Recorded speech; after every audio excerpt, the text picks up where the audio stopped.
The Malachite Casket by Pavel Bazhov.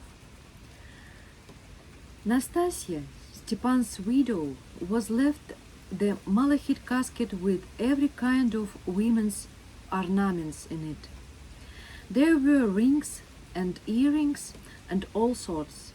The mistress of the Copper Mountain herself had given it to Stepan before he married. Nastasia had grown up an orphan. She wasn't used to such rich things, and she didn't like making a lot of show either.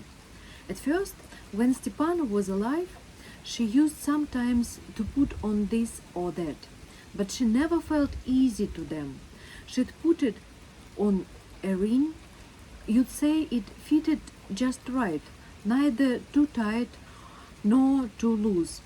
But when she'd go to church in it or to visit friends, her finger would start aching as if it was pinched, and the end would even turn quite blue. If she put on the earrings, it was worse still.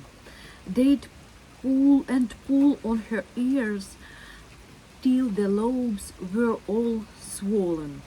Yet, if you picked them up, they didn't seem any heavier than the ones she always wore.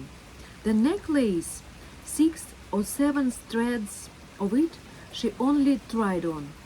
It felt like ice round her neck and never got any warmer. And anyway, she was ashamed to let folks see her in a thing like that.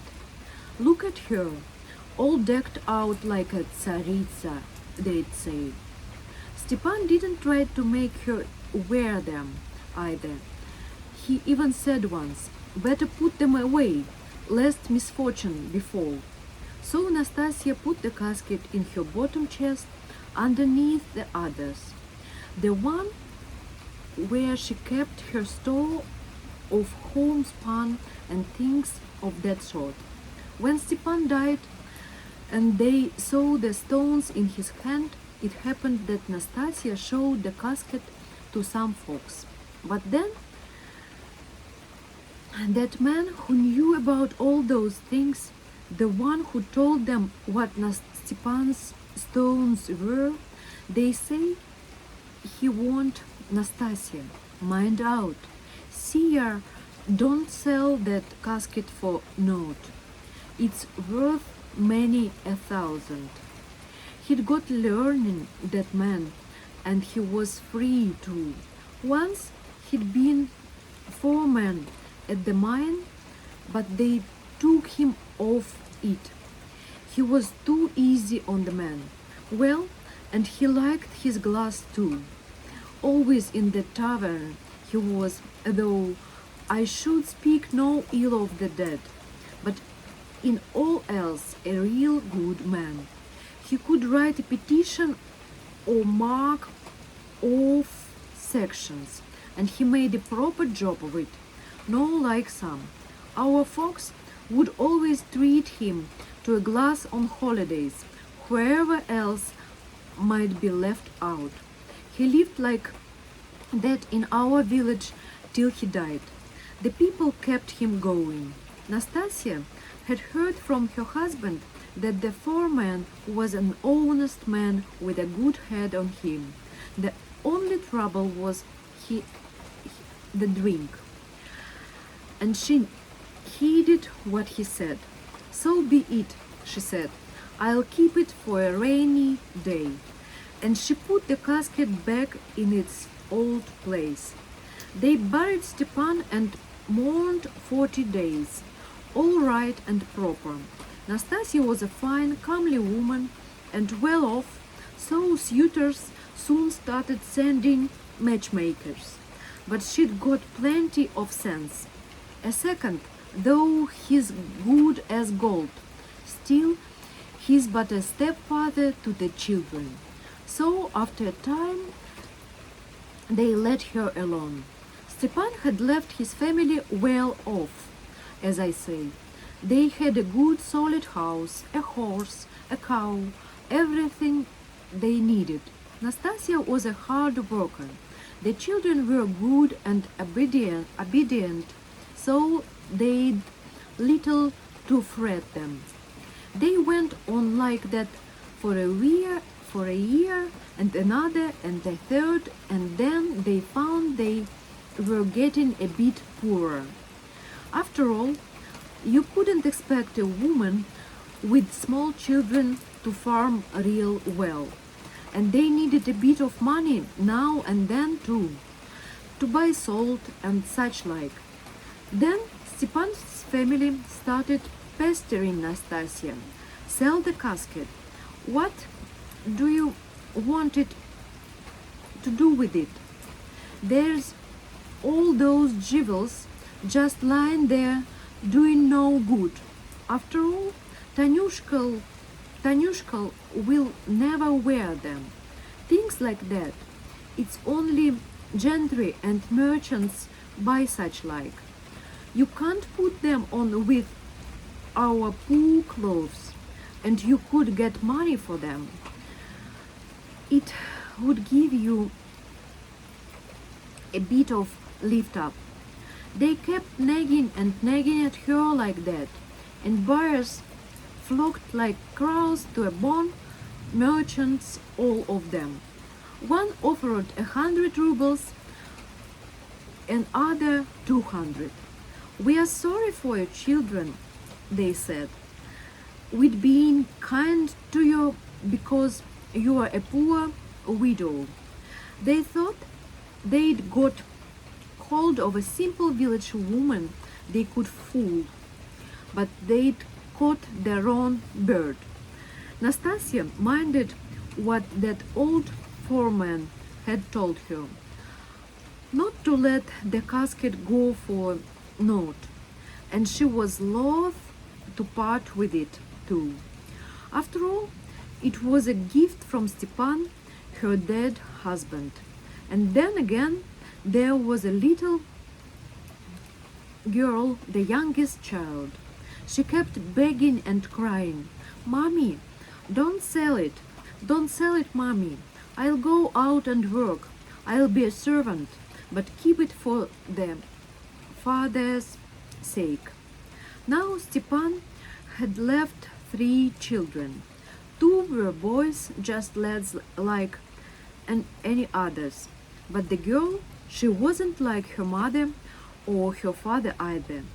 Even when Stepan was alive and she was just a babe, folks wondered at her. And not just the maids and wives, but the men too. "Where you got her from, Stepan?" they'd say. "Who does she take after? All jimp and pretty, with her dark hair and then those green eyes, not like the other maids round our way." Stepan would turn it off with a joke, not to wonder at if she's black-haired with her father working underground since he was a little lad, and green eyes, not strange there either, with all the malachite I've brought up for our master Turchaninov. I've got her for a remembrance. So he started calling her Remembrance. When he wanted her, he'd say, "Come here, my little Remembrance." And when he bought something for her, it was always green or blue. Well, the child grew, and all took note of her. She was like a bright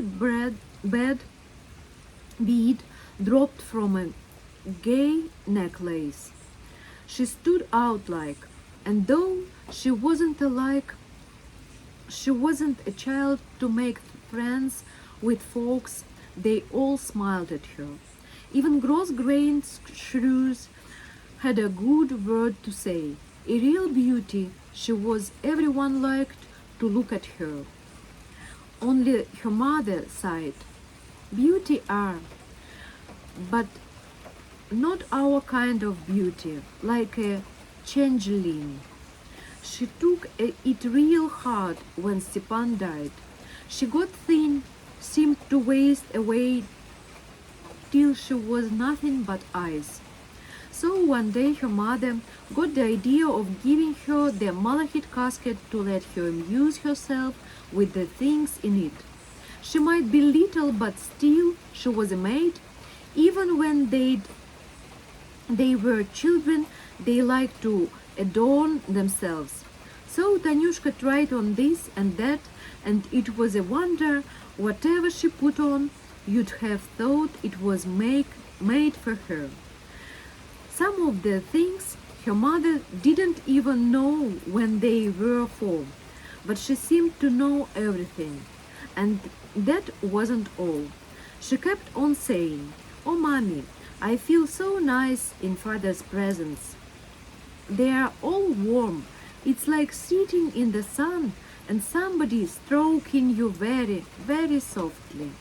Now Nastasia had worn them, and she hadn't forgotten how her fingers had got swollen and her ears had hurt and the necklace had been icy cold. And she thought to herself, there is something queer here. Uncanny it is. So she put the casket away in the chest again. But after that, Tanyushka was always at her with, "Mommy, let me play with Father's presents." Nastasia wanted to deny her, but she hadn't the heart, so she'd get out the casket and only warned the child, "See you don't break out." When Tanyushka was a bit older, she'd get out the casket for herself. Nastasia would take the lads to mow or some other work and leave Tanyushka to mind the house. First, of course, she'd get through the jobs her mother had left her. Wash the dishes, shake out the tablecloth, sweep up, feed the hens, and see the fire was all right.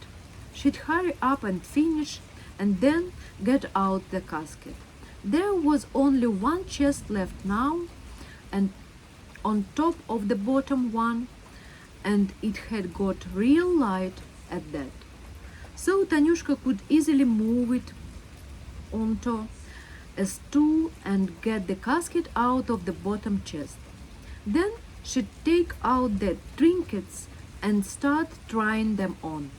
One day a robber came and she was busy with them. Maybe he'd hidden in the garden early, or maybe he'd slipped in some way, for none of the neighbors saw him in the street. He was a stranger, but it looked as if someone had told him everything, when to come and how. After Nastasia left, Tanyushka did a few bits of work outside and went into the house to get the casket. She put on the jeweled headdress and the earrings, and that was when the robber slipped in. Tanyushka looked around, and there stood a man she'd never seen before, with an axe in his hand. It was their own axe, and he had been standing in the entry. She had put it in the corner herself after sweeping up. Tanyushka was frightened all right. She just sat there, but that man, he cried out and dropped the axe and clapped both hands over his eyes as if they burned him. "Oh, I'm blinded! Oh, heavens, I'm blinded!" He groaned and kept rubbing his eyes. Tanyushka saw something had happened to him, so she plucked up courage. "What have you come for?" she asked. "And why have you got our axe?" But that man, he just groaned and kept rubbing his eyes. Tanyushka began to feel sorry for him. She got a mug of water and wanted to give it him, but he stumbled to the door and yelled, "Keep off!" He backed into the entry and stopped there and held the doors so Tanyushka couldn't get out. But she climbed through the window and ran to the neighbors. Well, they came with her and started asking the man who he was and what he wanted. He blinked a bit. He was beginning to see again, and then said he'd been passing and come to ask alms, and then something had happened to his eyes. It was like the sun in them. I thought I was blinded. Maybe the heat made me sick. Now Tanyushka hadn't told the neighbors about the eggs on the or the casket either. So they said to each other, "It's not." She maybe forgot to fasten the gate and he came in, and then something happened to him. All sorts of things happened. Still, they kept him there and waited for Nastasia. When she came with the boys, the man told her the same as he told the neighbors. Nastasia saw everything was in its place, nothing gone, so she didn't bother about him. The man went away and the neighbors too. Then Tanyushka told her mother all about how it really had been. Nastasia guessed he'd come for the casket, but it seemed it wasn't such an easy thing to steal it. All the same, she thought, I'd better be careful. She said nothing to Tanyushka and the other children, but she took the casket into the cellar and shoved earth over it. Again, they all went out and left Tanyushka alone. She wanted to get the casket, but it wasn't there. Tanyushka was real upset, but suddenly she felt something warm about her. What could it be? Where did it come from? She looked round and saw a light coming up through the cracks of the floor. That frightened her. Was something on fire down there? She opened the trap door and looked down. Yes, there was a light coming from one corner. She got a basket of water to pull out the fire, but she couldn't see anything burning, and there wasn't any smell of smoke either. So she felt about in the loose soil where the light was coming from, and there she found the casket. She opened it, and the stones seemed even more beautiful than they had been before. They were all sparkling in different colors, and the light came from them like from the sun. Tanyushka did not take the casket up into the room. She stopped where she was and played with the trinkets till she was tired. So it went on from that day. The mother thought, I've hidden it well, no one knows where it is. And the daughter, as soon as she was all alone, would spend an hour or so playing with her father's presents. As for selling them, Nastasia wouldn't listen to a word about it. If it looks like we'll have to go and beg our bread, then I'll do it, but no before. She had a hard time, but she stuck to it. She struggled through a few years, and then things got better. The older children started to earn a bit, and Tanyushka wasn't idle either. She learned to embroider with beads and silk, and she did it so well that the cleverest embroiderers in the gentry's sewing rooms threw up their hands in amaze. Where did she get the designs? And where did she find the silks? It had been a strange chance how that had all come about. A woman knocked at the door one day, about Nastasia's age. She was not very tall, dark, with sharp, keen eyes, and quick enough to take your breath away. She had a homespun bag slung on her back and a cherry wood staff in her hand like a pilgrim. She came to the door and asked Nastasia, "May I stop and rest a day or two, mistress? I've a long road ahead and I'm dropping on my feet." At first, Nastasia wondered if it was someone after the casket again, but she let her stay all the same. "I don't grudge you a rest," she said. "You won't wear a hole in the floor or take it with you, but it's poor fare here. In the morn, it's onions and kvass. In the evening, kvass and onions. That's all the change there is. If that'll do for you, stop as long as you like and welcome." But the traveler had already put down her staff and laid her bag on the seat by the stove without waiting for leave, and was taking off her boots. Nastasia wasn't too pleased at that. "Pretty free and easy she is," thought Nastasia, starts taking off her boots and opening her sack without waiting for you or nay. But she said no word of it. Sure enough, the woman was unfastening her sack. Then she beckoned Tanyushka. "Come here, child, and look at my handiwork. If it pleases you, I'll teach you to do it too. I can see you've an eye for it." Tanyushka went up close, and the woman gave her a strip of cloth with both ends embroidered in silk. And it was such a brilliant pattern. The very room seemed the brighter and warmer for it.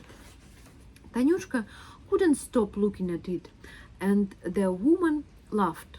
"So it takes your eye, my work, does it?" she said. "Would you like me to teach you?" "I would." But Nastasia snapped. "Don't you even think of it. We've no money to buy salt with. And you want to do silk embroidering. Silk costs money." "Don't fret yourself about that, mistress," said the traveler. "If your daughter has skill, she'll have the silk too. For your kindness, I'll leave her enough to last a while. And after that, you'll see how it'll be. Folks pay money for your craft.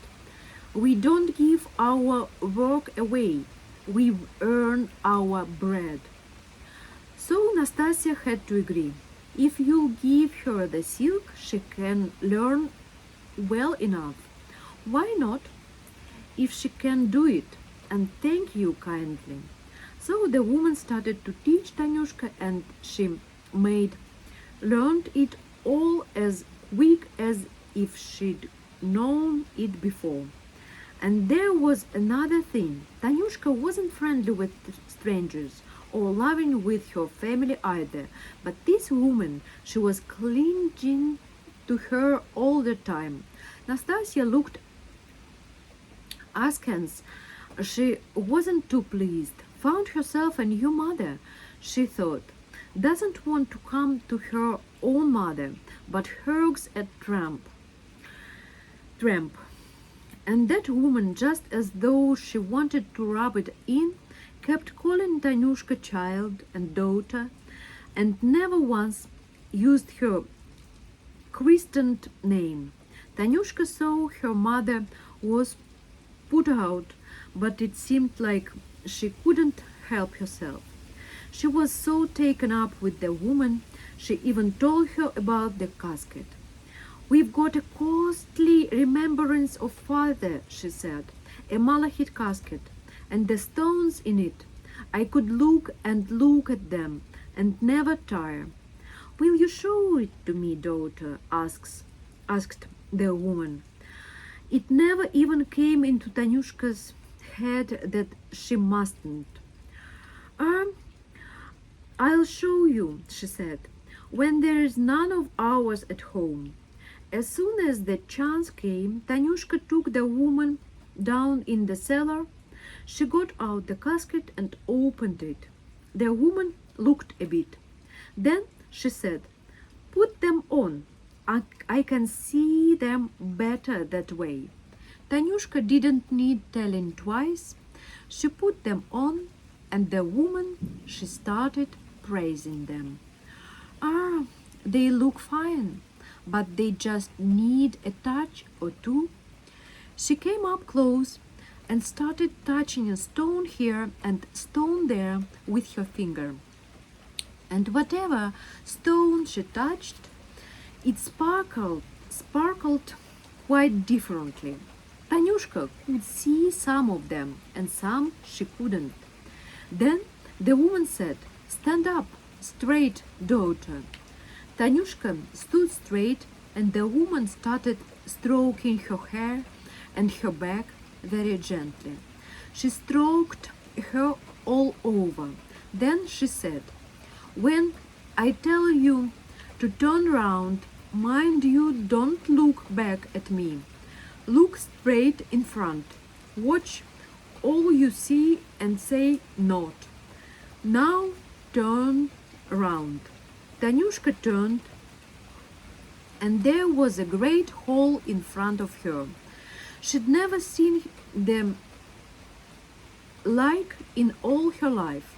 It looked like a church, and yet it wasn't quite the same. The ceiling was very high up, supported on columns of pure malachite. The walls were covered with malachite to the height of a man, and there was a pattern of malachite all along the top. And right in front of Tanyushka, like in a mirror, stood a beautiful maiden, the kind you hear on a fairy tales. Her hair was dark as night, and her eyes shone green. She was decked with precious stones, and her robe was of green velvet that gleamed all shades. It was a robe made like the ones worn by tsarinas in pictures. You wonder what keeps them up. Our maids would take shame to let folks see them like that, but the green-eyed maid stood there quite quiet, as if that was the proper way. And that hall was full of people, dressed city way, all gold and medals. Some had medals hanging in front, others had them sewn on the back, and some had them all over. It was clear they were very great lords. And there were women, too, just the same, with naked arms and naked bosoms and jewels hung all over them. But none could hold a candle to the green-eyed maid. Not one of them worth a look even. Beside the maid stood a tow-headed man. He'd a squint and big ears that stood out. So he looked for all the world like a hare. And the clothes he wore, a fair wonder it was. Gold wasn't enough for him. He'd got precious stones on his shoes even, and the kind you'd find once in 10 years. He must have had a lot of minds of his own. He kept babbling something to the maid that hair did, but she didn't so much as move an eyebrow, just as if he wasn't there. Tanyushka looked at the maid, wondered at her, And then she suddenly noticed something. Why, those are father's stones she's wearing, she cried. And in that moment, it all vanished. The woman just laughed. You didn't look long enough, daughter. Now don't you fret. You'll see it again, all in good time. Of course, Tanyushka was full of questions. Where was that place she'd seen? It's in the Tsar's palace, said the woman. It's the hall that's decorated with the malachite your father got. And who was that maid with father's gems, and who was the man as looked like a hare? That, my child, I'll not tell you. You'll soon learn it for yourself. When Nastasia came home that day, the stranger woman was getting ready to go. She bowed low to the mistress and gave Tanyushka a bundle of silks and beads. Then she took out a little button. It might have been glass or it might have been crystal cut smooth. Take this, daughter, for a remembrance, she said, and gave it to Tanyushka. If you forget something in your work, or if you are in a difficulty, look at the button. You'll find your answer there. With that, she turned and went away, vanished all of a sudden. From then on, Tanyushka was skilled at her craft. She was coming to the age for marriage, too. She looked a grown maid already. The lads would eye Anastasia's window, but they didn't dare to make free with Tanyushka. She wasn't the friendly sort, you see. She was grave and aloof. And besides, what would a free maid want with a serf? It would be just putting her head in the joke.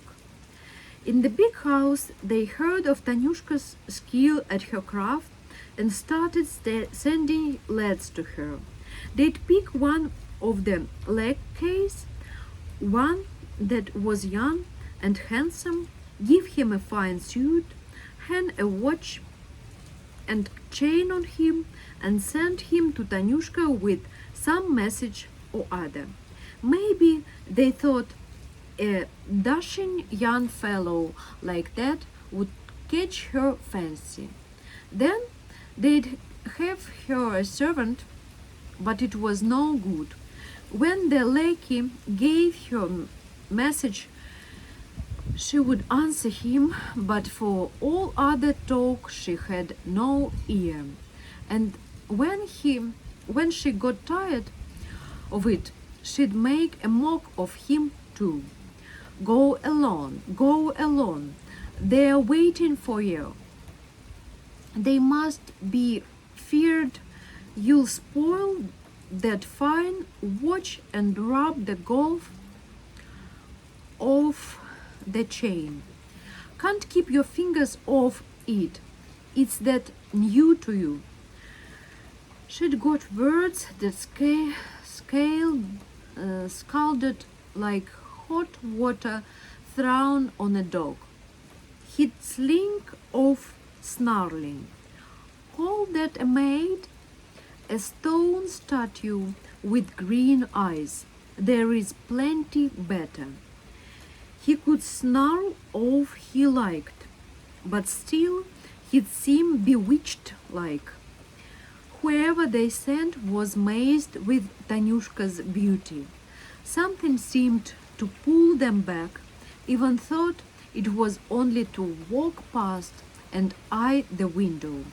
On feast days, all the young fellows in the village found something to do in that street. They beat a track past the window, but Tanyushka never so much as looked at them. The neighbors began to reproach Nastasia. Who does she think she is, your Tanyushka? She keeps away from the girls, and she won't look at the lads. Is she waiting for the Tsarevich, or does she think to be the bride of Christ? Nastasia could only sigh. Ah, neighbor, I can't make aught of it myself.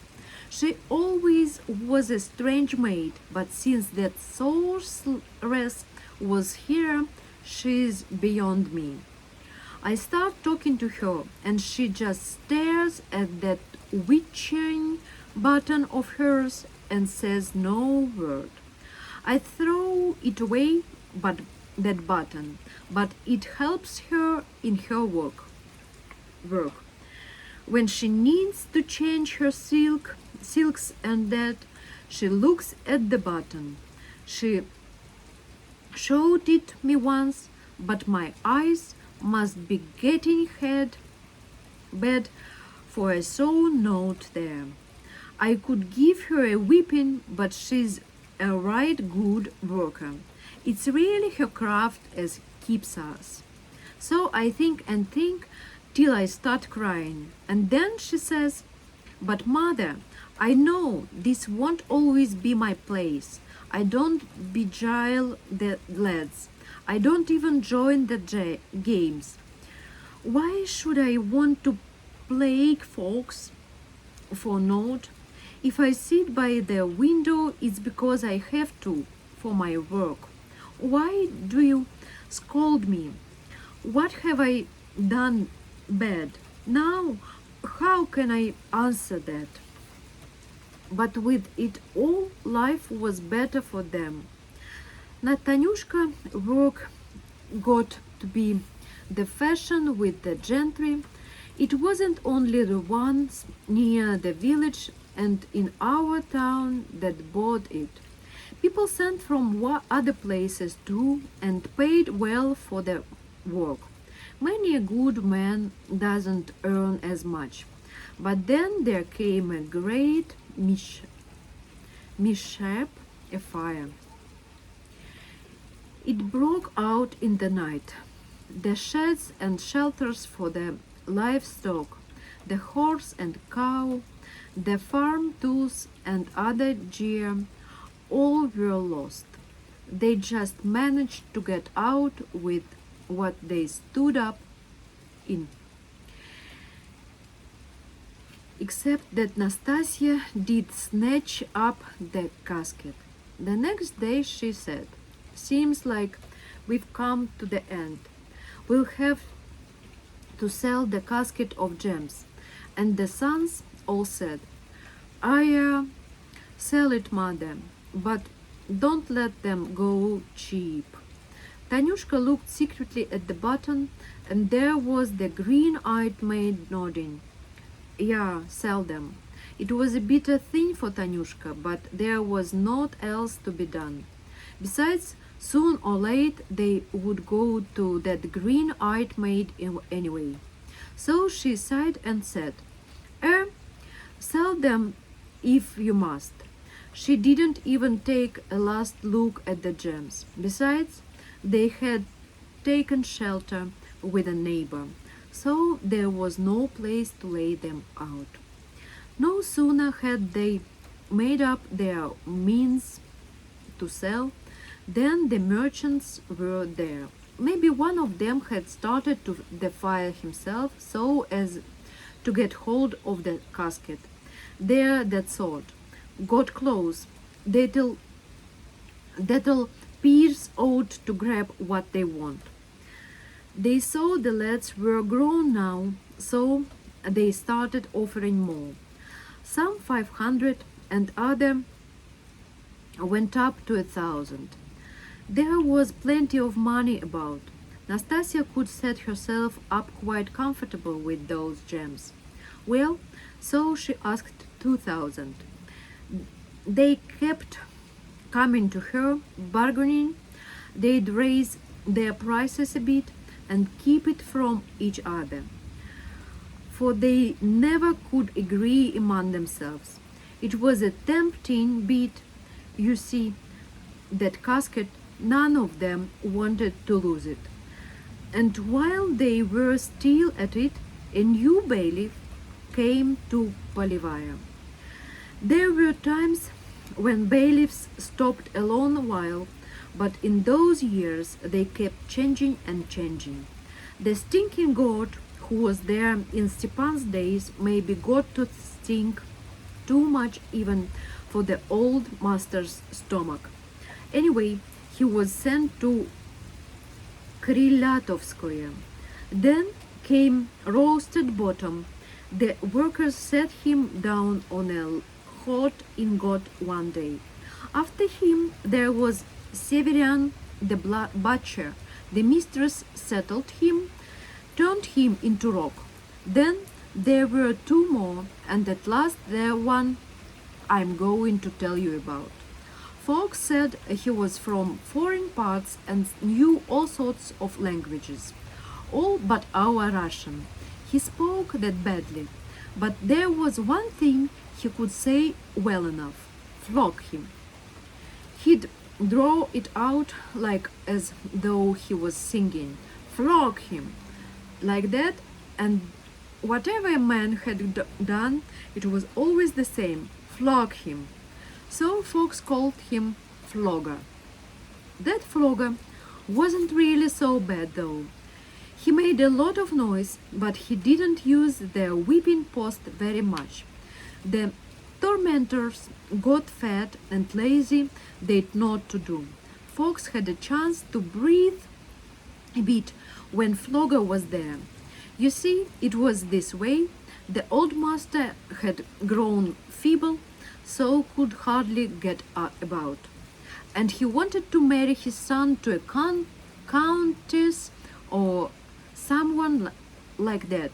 But the young gentleman had a kept woman, and he was real foolish over her. There it was a puzzle for the old master. It was kind of awkward. What would the bride's parents say to it? So the old master began persuading that woman, his son's light or love, to marry the music teacher. The old master had one there to learn the children music and foreign tongues the way the gentry did. Why go on leaving we a bad name, he said. Marry the music teacher. I'll give you a good portion and send your husband to be bailiff in Polivaya. It's all plain and easy there, so long as he's strict with the folks. He ought to have sense enough for that, even if he is a musician, and will live real well, will be the lady of the place. You'll be respected and honored and all of the rest of it. Not wrong we. That is there. The woman was ready to listen. Maybe she'd quarreled with the young master, or maybe she was just clever. It's what I've been wanting a long time, she said, but I didn't like to ask. As for the music teacher, well, of course, he jibbed at first. I don't want her, he said. She's got a bad name, she's a trollop. But the old master was sly. That's how he'd got rich. And that he turned that music teacher right round.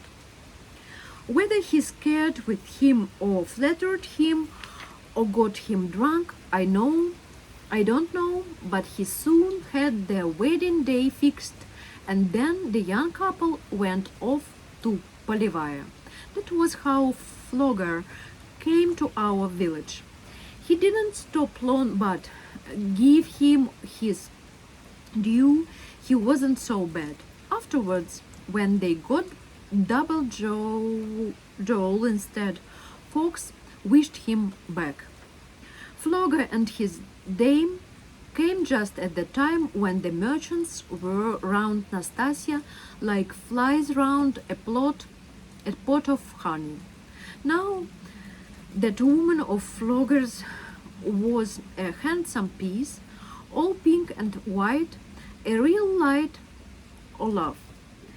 Trust the young masters master to pick a tasty bit. Well, this fine lady heard about the casket. Let's have a look at it, she said. Maybe it's really worth buying. So she dressed herself up and drove to Nastasia. They had all the estate horses to use. Here, my good woman, she said, show me those stones you are selling. Nastasia got out the casket and opened it. And Flogger's dame, her eyes nearly popped out of her head. She'd lived in Petersburg and been in other lands with the young master too, and she knew something about gems, and she was real amazed.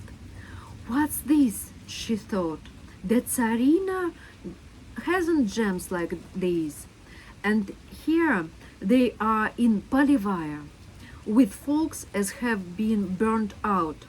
I must see they don't slip through my fingers. What do you want for them? She asked, and Nastasia told her. I'm asking for 2,000. The dame bargained a bit, just for decency's sake. Then she said, well, I'll give you your price, my good woman. Bring the casket to my house, and you get your money there. But Nastasia told her, bread doesn't run after a stomach in our parts. Bring the money and the casket yours. Well, Flogger's dame saw she'd have to do in the way Nastasia wanted. So she hurried home for the money, but first she told Nastasia, see you don't sell to anyone else. Don't you fret, said Nastasia. I keep my word. I'll wait till evening, but after that I do as I like. Off went the dame, and all the merchants came hurrying in. They'd been watching, you see, and they wanted to know what had happened. We've sold them, said Nastasia. How much? 2,000, the price I asked. Then they all shouted at her, are you crazy or what? Give them to a stranger and refuse your own folk? And they started bidding again, putting up their prices. But Nastasia wasn't to be caught. Those may be your ways, say this and promise that and turn it all around, but they are not mine. I've given my word, and that's the end of it. Flogger's dame was soon back. She brought the money, put it into Nastasia's hand, picked up the casket, and turned round to go back home. And there on the threshold she met Tanyushka. The maid had been away somewhere when the casket was sold. Tanyushka saw the dame holding the casket and looked well at her, but it wasn't the one she'd seen at that time, and Flogger's wife stared back. What's this sprite? Whose is she? Folks call her my daughter, said Nastasia. It ought to have gone down to her, that casket you've bought. I'd never sold it if we hadn't got to the end. Even since she was a bit of a thing, she's always played with those gems. She'd try them on. She'd try them on and say they made her feel warm and happy. But what's the good talking about that now? What falls off the card slots lost and gone? You are wrong there, my good woman, said Flogger's dame. I'll find a place for those gems. They won't be lost. But what she thought to herself was, a good thing that green-eyed maid doesn't know her own power. If she go to St. Petersburg, she turned the heads of Tsars. Better see my fool Turchaninov doesn't set eyes on her. On that they parted. Flogger's wife came home and started to brag to her husband. Now, my friend, I don't need to be beholden any more to you or to Turchaninovs either. The first thing that doesn't suit me, off I go. I'll go to St. Petersburg, or maybe I'll go abroad. I'll sell the casket, and then I'll buy husbands like you to the dozen if I want. That's how she bragged, but all the same she badly wanted to show herself in those gems she'd bought. A woman after all. So she ran to the mirror, and first of all she put on the head dress. But oh, what's this? It nipped her and pulled her hair so she just couldn't bear it. And she had a job to get it off. But still she itched to see herself in them things. She put on the earrings, and they nearly tore her lobes. She put on a ring, and it nipped so she could hardly pull it from her finger, even when she soaped it. And her husband just sat and jeered at her. Not meant for you to wear those things. It's queerer, she thought. I'll have to go to town and let a good craftsman take a look at them, shape them, and make them fit. But I must see he doesn't change the stones. No sooner said than done. The next morning off she went, and it didn't take long to get to town with these good horses pulling. She asked folks where she could find a good craftsman and an honest one, and sought him out. He was an old man, real ancient, and very skilled. He took a look at the casket and asked her where she's bought it. The dame told him all she knew. The old man looked at the casket again, but he never even glanced at the gems. I won't touch them, he said, no matter what you offer me. The craftsmen that made all these are none of ours, and I am not the one to vie with them. Of course, the dame didn't understand what it was all about. She stiffed and went off to find another craftsman.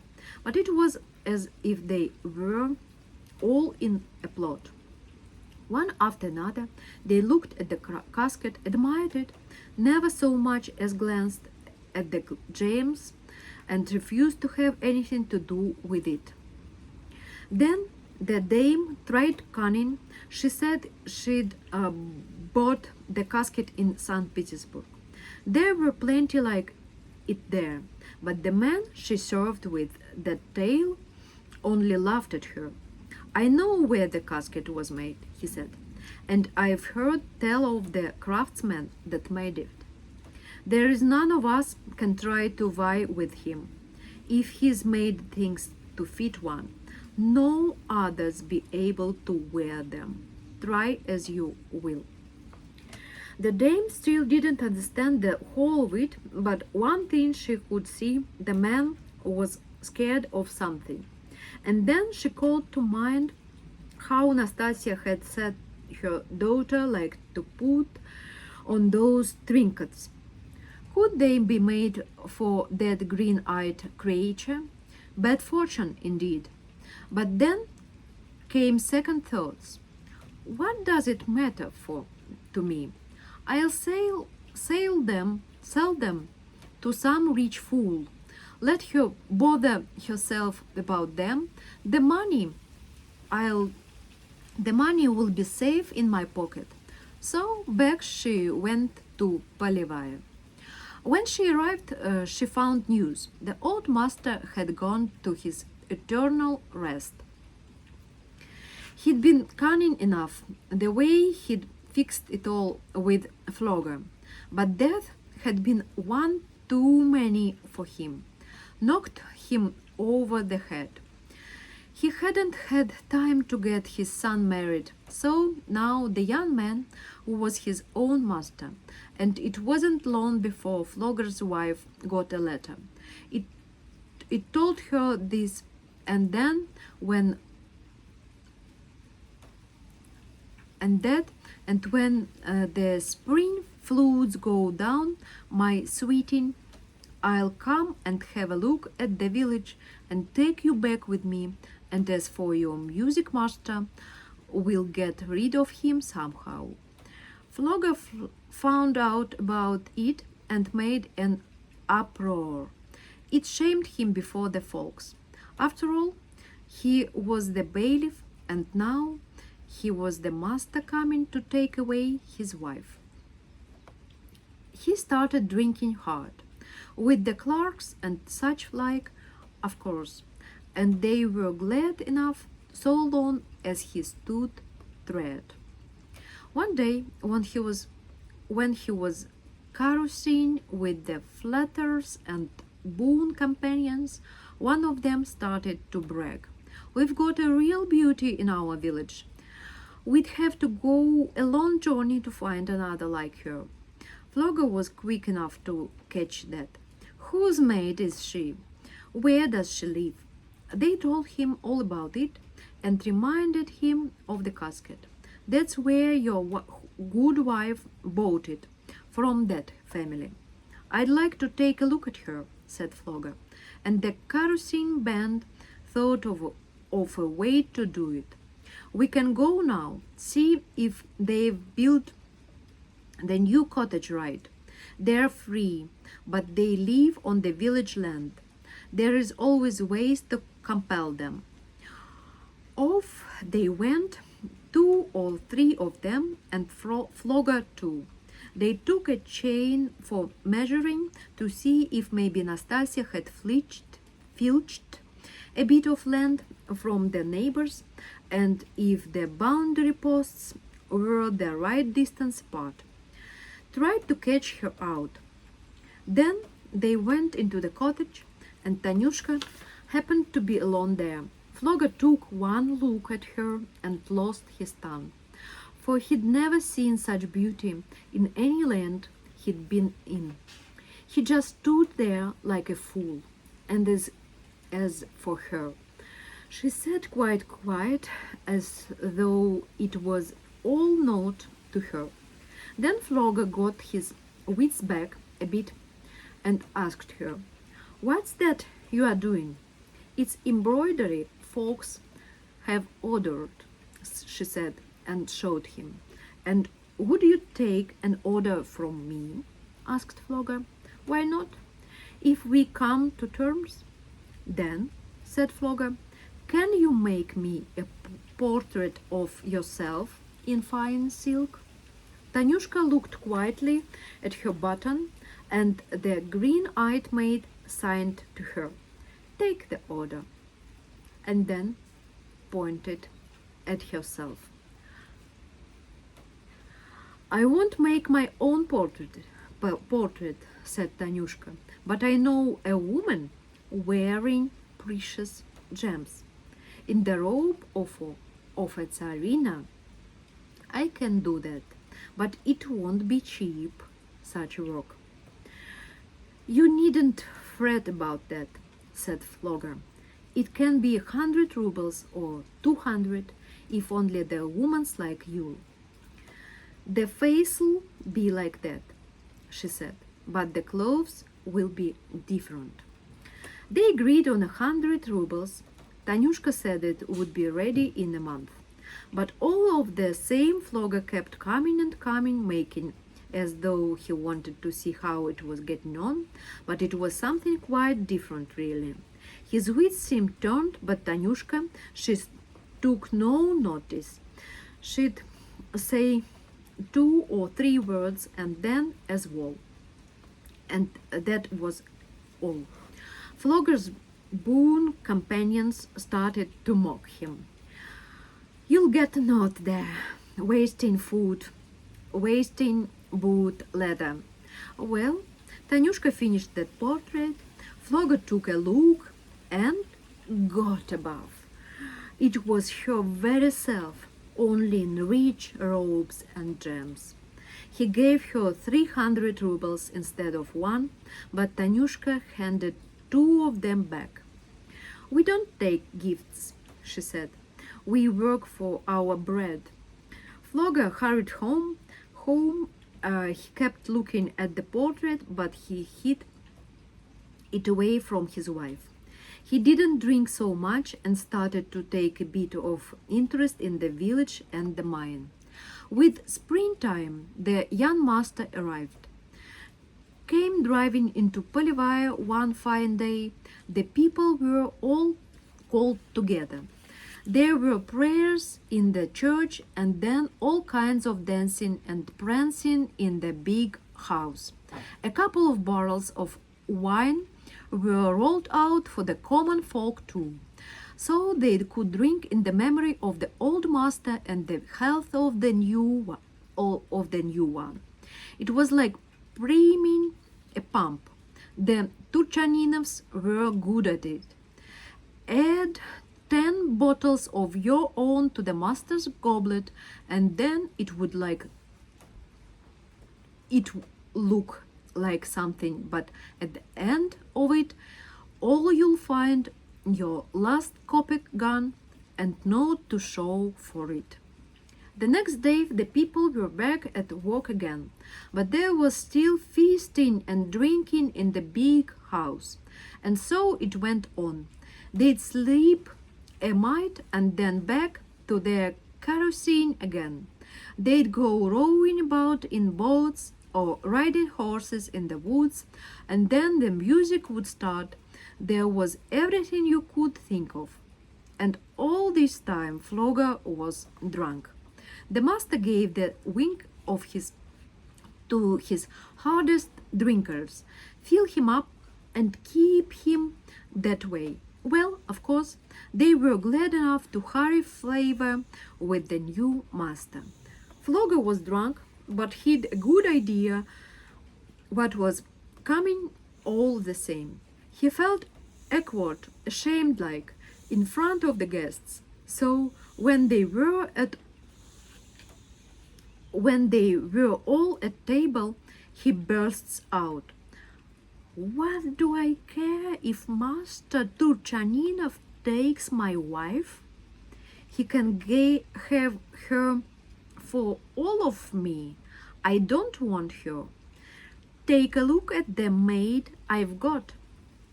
And what does he do but pull that portrait from his pocket? They all gasped, and Flogger's dame, her mouth dropped open and she couldn't seem to get it shut again. As for the master, he just stared, and he wanted to know more. "Who is she?" he asked. Flogger just laughed. "If you heap the whole table with gold, I shan't tell you. But what was the good of that when everyone knew Tanyushka? They all thought to be the first to tell him, but Flogger's dame, she kept arguing and trying to stop them. Stuff and nonsense. You don't know what you are talking of. Would a village maid get a dress like that and gems too? That portrait my husband brought in from abroad. He showed it me before we were married. He's drunk. He doesn't know what he is saying. When he's sober, he won't remember a word of it." Flogger could see his wife was all in a taking and started snarling at her. "You are shameless hussy. That's what you are. Trumping up a cock and bull tale to fool the master. When did I ever show you the portrait? I got it here, from that maid they're talking of. About the dress, I won't tell a lie. I don't know anything about it.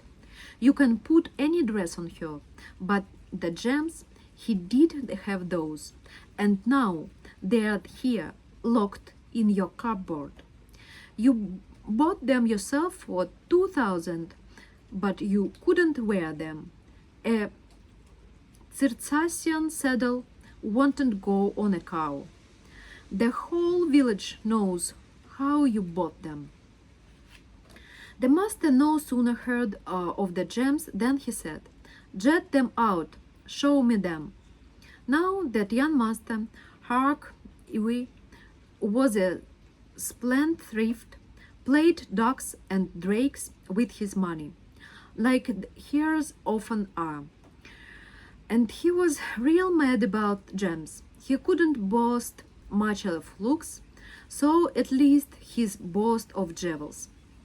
As soon as he heard of fine gems, he'd be itching to buy them, and he understood about them right enough, though in general he hadn't much wits.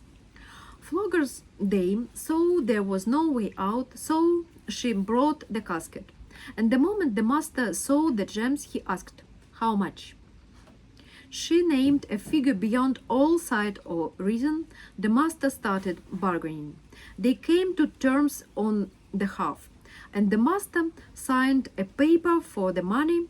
He hadn't that much with him, you see, but he pulled the casket on the table in front of him and said, "Send for that maid we've been telling of."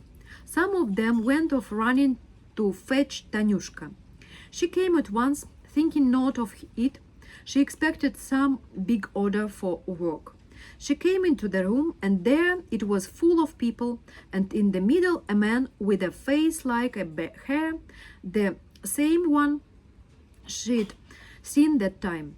And in front of the hare stood the casket, her father's gift. Tanyushka guessed at once it was the young master.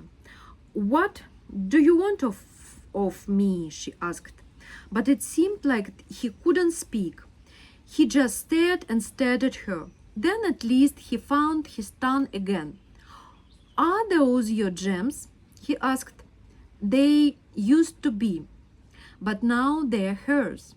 And she pointed to Flogger's dame. "No, they're mine," said Turchaninov. "That's your affair.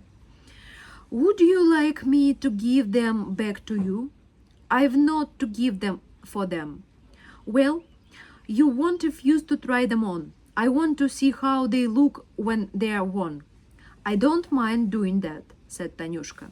She took the casket, sorted out the trinkles the way she was used to doing, and quickly put them on. The master looked, and he just gasped and naught else. And Tanyushka, she stood there in the ornaments and said, "There they are. Have you looked your fill? I've no way to be standing here. I've work waiting." But right there, in front of them all, the master said, "Marry me. Will you?" Tanyushka only laughed.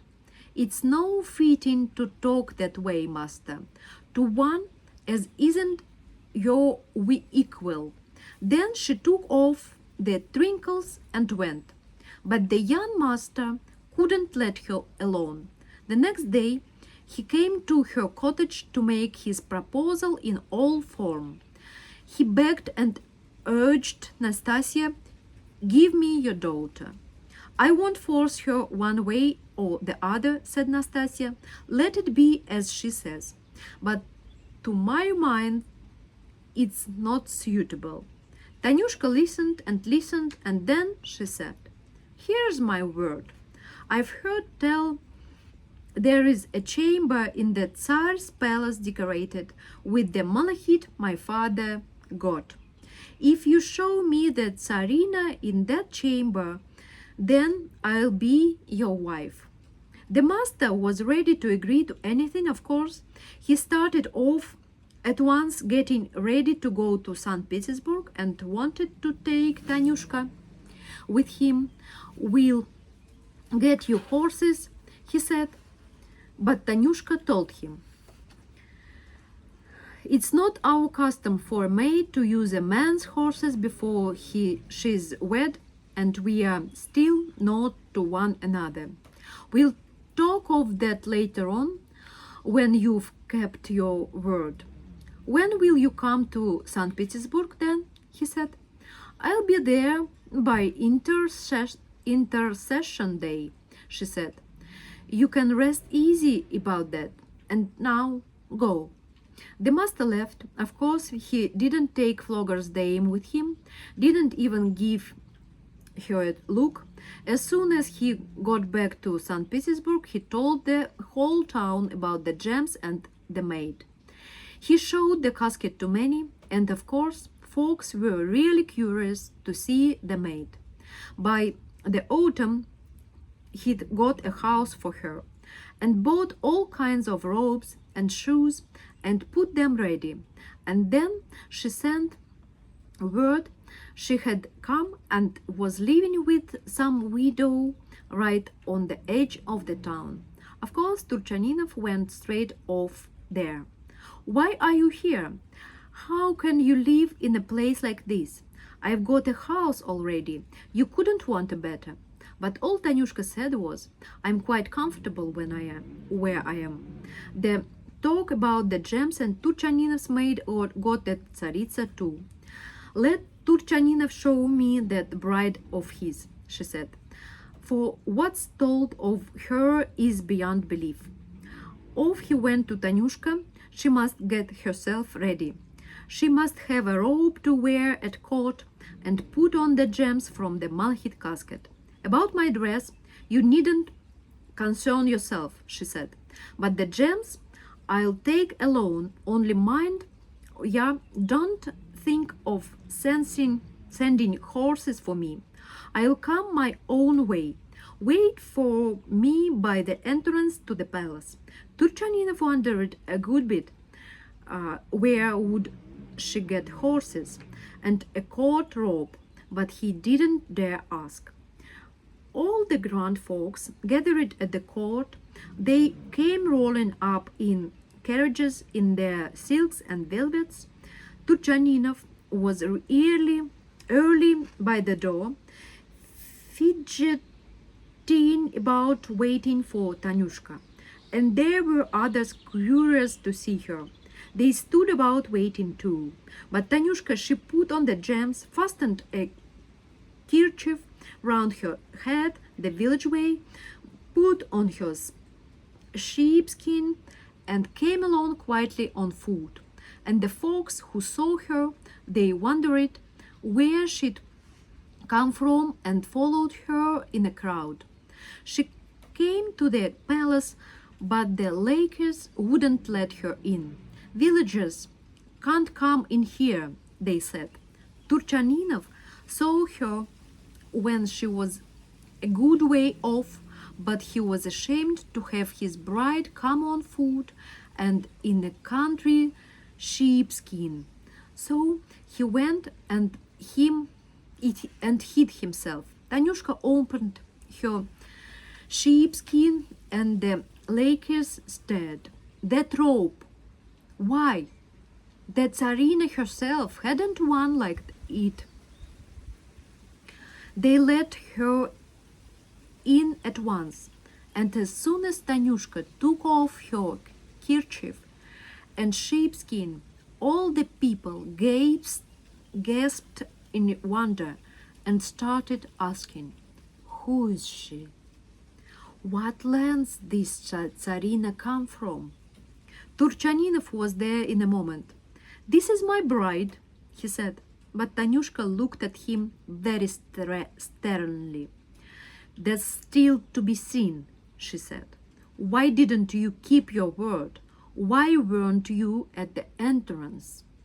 Turchaninov mumbled and stumbled. There'd been a mistake, please forgive him, and so on. They went into a chamber of the palace, the one where they were told to go. Tanyushka looked round and saw it wasn't the right one. "What's this? Are you trying to deceive me?" she asked, more sternly still. "I told you it must be the chamber that decorated with the malachite my father got." And she started walking through the palace just as if she were at home there. And all of the senators and generals and the rest followed after her. "What's this?" they said. "That must be where we are all to go." The people crowded until it was as full as could be, and all of them staring at Tanyushka. And as for her, she stood close up to the malachite wall and waited. Of course, Turchaninov was there right by her. He kept babbling that wasn't fitting. The Tsarina had said they were to wait for her in another chamber. But Tanyushka stood there quietly, didn't even move an eyebrow, just as though he wasn't there at all. The Tsarina went into the chamber she'd said and found it empty. But her informers quickly told her that Turchaninov's maid had led them all the way to the malachite hall. The Tsarina scolded, of course, such high-handed going on, and she stamped her fact too. She was a bit angry, you see. Then she went to the malachite hall. Everybody bowed low, but Tanyushka stood there and never moved. "Now then," said the Tsarina, "show me this high-handed maid, this bride of Turchaninov's." When Tanyushka heard that, she frowned and said to Turchaninov, "What does this mean? I told you to show me to the Tsarina, and we've done it so as to show me to her. We've lied again. I don't want to see any more of you. Take your gems." With those words, she leaned against the malachite wall and melted away. All that was felt was the gems sparkling on the wall, stuck there in the places where her head, neck, and arms had been. Of course, all the counters were real scared, and the Tsarina swooned right away. There was a great to-do till they'd raised her. Then, when everything had quietened down a bit, Turchaninov's friends said to him, "Take your gems, at least, before they're stolen. It's the palace you are in. Folks here know their value." So Turchaninov started trying to pick them off the wall, but each one he touched turned into a drop, some clear like tears, others yellow, and others thick and red like blood. So he got none of them. He looked down, and there on the floor was a button, just a glass button, bottle glass. It looked like a worthless bit of a thing, but in his trouble he even picked that up, and as soon as he had it in his hand, it was like a mirror, and the green-eyed maid looking out of it, wearing the precious gems, and laughing and laughing. "Yeah, you stupid, cross-eyed hare," she said, "for you to think of getting me. What match for me are you?" After that, Turchaninov lost the last of his wits, but he didn't throw away the button. He'd keep looking in it, and it was always the same thing he saw. There stood the green-eyed maid and laughed and mocked him. He was so cast down. He started drinking and got into debt right and left. Our village and mines almost went under the hammer in his time.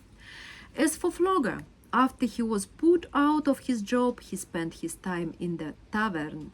He drank all he had, but he still kept that portrait in silk.